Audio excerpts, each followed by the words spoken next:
By April the 28th, 1945, the man who once called himself Il Duce, the leader of Fascist Italy, was unrecognizable. His army was gone. His empire had collapsed.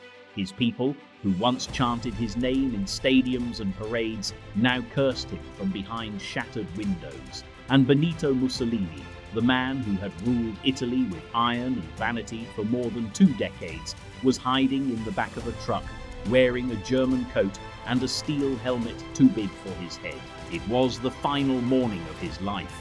The road north from Lake Como was quiet, lined with the blackened remains of bombed trucks and the scent of spring mixing with smoke. In the villages ahead, the partisans were waiting. They knew Mussolini was coming. Just days earlier, on April the 25th, 1945, Milan had fallen to the resistance.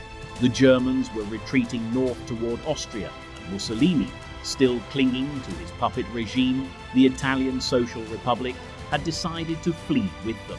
He hoped to reach Switzerland, and from there perhaps escape to Spain.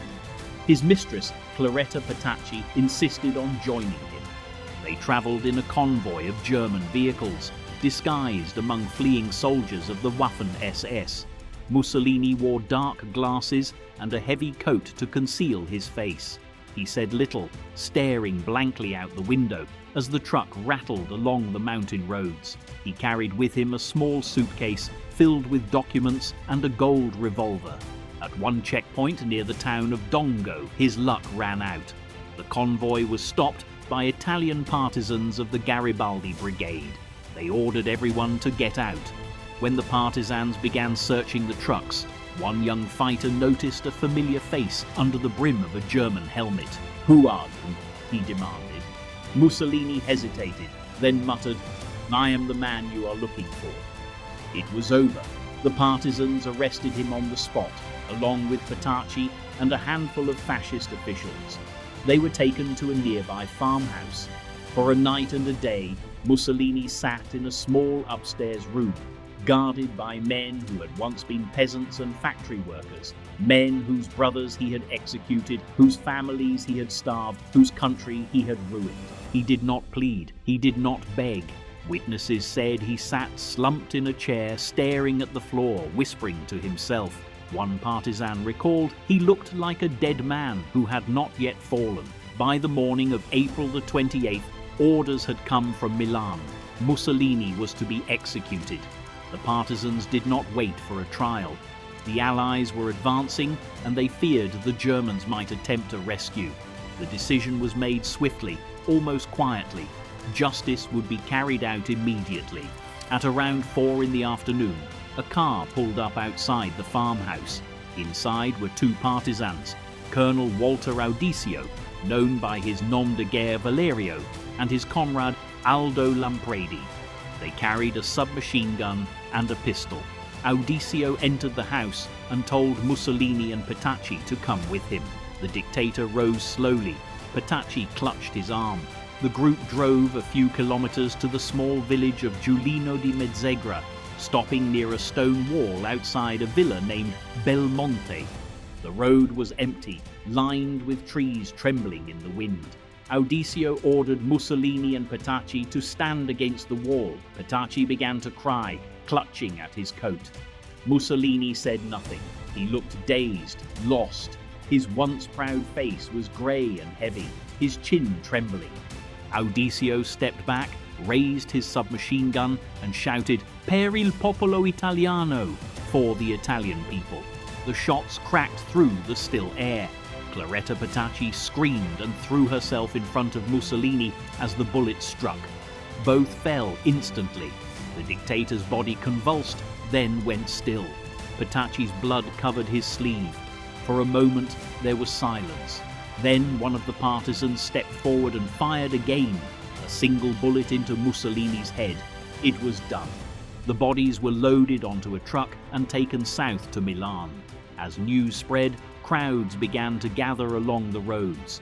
By the time the truck reached the city, thousands filled the Piazzale Loreto, the same square where fascists had once executed partisans the year before. Now the crowd demanded vengeance. The bodies were dumped onto the ground in front of a metal Esso gas station.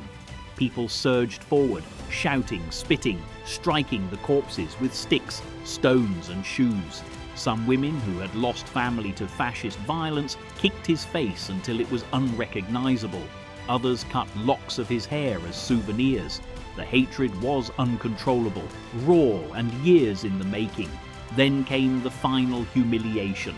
The partisans tied Mussolini's body by the ankles to an iron girder at the edge of the square, beside the bodies of Claretta Petacci and several fascist officials.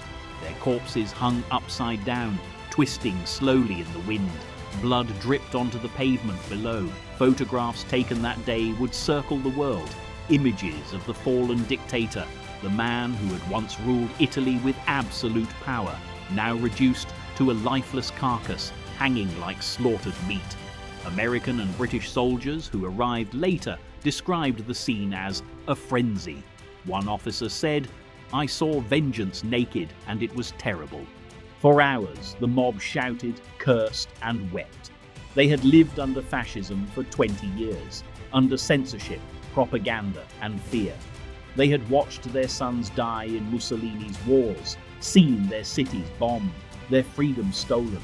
Now, at last, they had their revenge. That evening, the authorities finally cleared the square. The bodies were taken down and placed in wooden coffins. An autopsy confirmed that Mussolini had been shot multiple times, 5 bullets to the chest, 1 to the head. Petacci's body was mangled beyond recognition. The corpses were buried secretly in an unmarked grave to prevent them from becoming shrines. But even death did not end the chaos. Years later, Mussolini's remains were stolen by fascist loyalists, hidden for months, and finally reburied in his hometown of Predappio, where his tomb still draws visitors today. His execution remains one of the most shocking moments in modern European history, not just for its brutality, but for what it represented. The people he had ruled, the crowds that once adored him, were the same who spat on his corpse. It was not just the fall of a man, it was the collapse of an illusion. In his last hours, Mussolini showed none of the fire that had once defined him.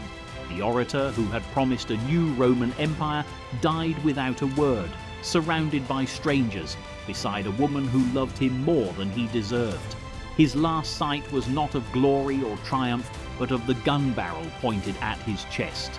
Benito Mussolini, Il Duce, the man who dreamed of empire, died as a fugitive in the dirt of his own country, despised and disgraced. His rise had been loud, theatrical, and full of pride. His end was quiet, bloody, and pitiless. History doesn't forget, it only waits to be retold. Subscribe for more untold stories from the darkest chapters of history.